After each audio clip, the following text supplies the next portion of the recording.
श्री राधे राधे। ममता मिश्रा के YouTube channel पे सभी भाई, सभी बहनों, सभी दोस्तों, सभी मित्रों, सभी सखियों से मेरा दिल से नमस्कार है। आइए, अब लगन शादी ब्याह का समय आ गया है। एक बहुत सुंदर ललनवा गीत गाते हैं। अगर अच्छा लगे कमेंट बॉक्स में जरूर करना, लाइक सब्सक्राइब करना। जय श्री राम। अरे राजा दशरथ जी के घनी फूलावरी आया रे, घनी फूलावरी आया रे, सीता राखमै फूलावरी रे लाल नामाया रे, सीता राखमै फूलावरी रे लाल नामा।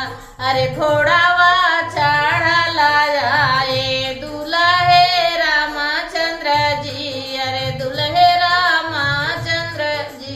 अरे धाए बहिया बेल्हा मामै रे लाल नामा, अरे धाए बहिया बेल्हा मामै रे लाल नामा। अरे छोड़ऊ ना रामा मोरी बारे की बहिया, अरे बारे की बहिया, अरे बहिया आला फसुकु वारी रे लाल नामा, अरे बहिया आला फसुकु वारी रे लाल नामा।